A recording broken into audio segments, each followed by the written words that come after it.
बेटियां बेटों से कभी कम नहीं होती। दीनापुर गांव में रघु नाम के एक किसान थे।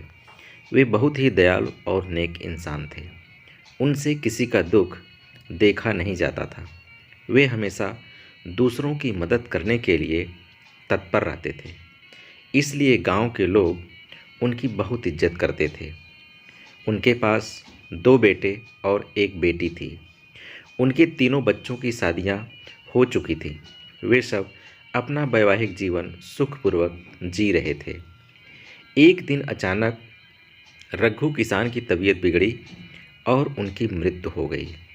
रघु के मृत्यु की खबर चारों तरफ फैल गई तो उनके सभी रिश्तेदार, दोस्त उनकी अंतिम शव यात्रा में शामिल होने के लिए आ गए।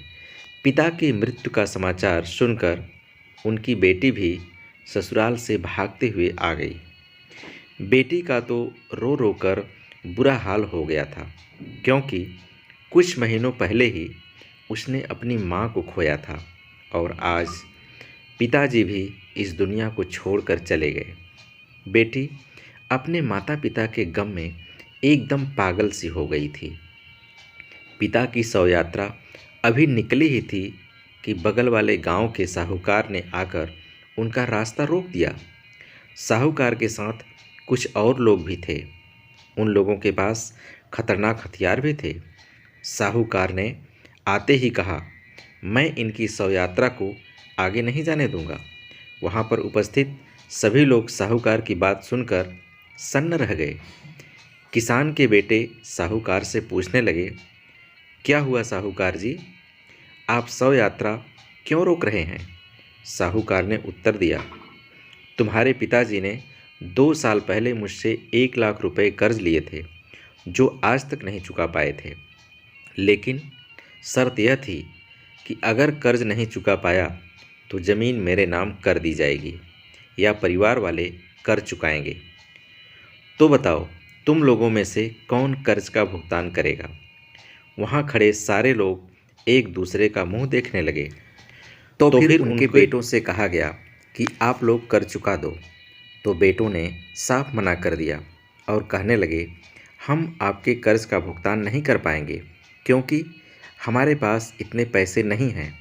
वैसे भी कर्ज हमने नहीं लिया है। अब पिताजी की मृत्यु हो चुकी है तो आप भी अपने कर्ज को भूल जाएं।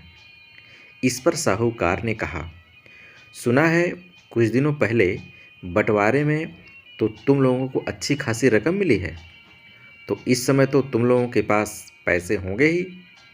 फिर भी दोनों ने कर्ज चुकाने से साफ मना कर दिया और कहने लगे, आप जब तक चाहें शव यात्रा को रोके रखें, हम आपको एक भी पैसा नहीं देंगे।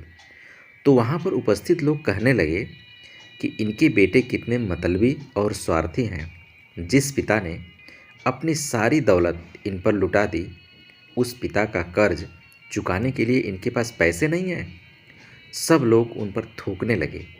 जब यह बात बेटी को पता चली तो बेटी दौड़ते हुए आई और साहूकार के सामने हाथ जोड़कर कहने लगी, साहूकार साहब, आपका जितना भी कर्ज होगा सब मैं चुका दूंगी, लेकिन आपसे विनती है कि आप पिताजी की शव यात्रा ना रोकें। इतना कहकर बेटी ने अपने सारे गहने और जेवर साहूकार को दे दिए और कहा, साहूकार जी, अगर यह गहने बेचने के बाद भी आपके कर्ज का भुगतान नहीं हो पाता है तो मैं मेहनत मजदूरी करके आपका सारा कर्ज चुका दूंगी, लेकिन इस समय मेरे पिताजी की शव यात्रा ना रोकें।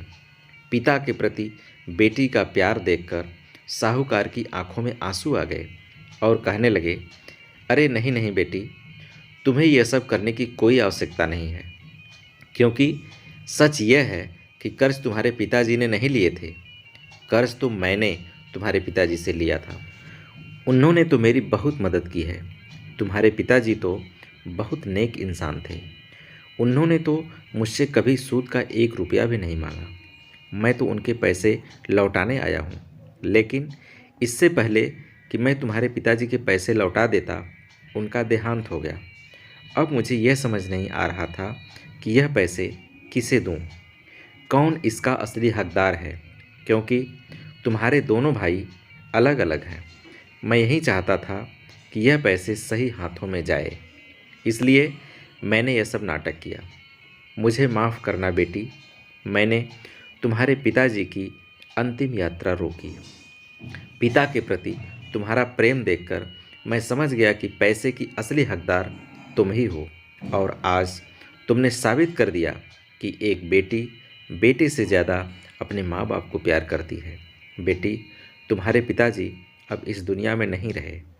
अब मैं कर्ज की राशि तुम्हें लौटाकर अपने सिर से कर्ज का बोझ उतारना चाहता हूँ। बेटी, तुम यह राशि ले लो और मुझे अपने पिताजी के कर्ज से आज़ाद कर दो। यह कहकर साहू जी ने सारे पैसे बेटी के हाथों में दे दिए और वहाँ से चले गए। यह सब देखकर रघु के बेटों के सर शर्म से झुक गए और वहाँ पर उपस्थित सभी लोग बेटी की तारीफ करने लगे और कहने लगे कि बेटे ही नहीं, बेटियाँ भी अपने माँ बाप की प्यारी होती हैं, दुलारी होती हैं।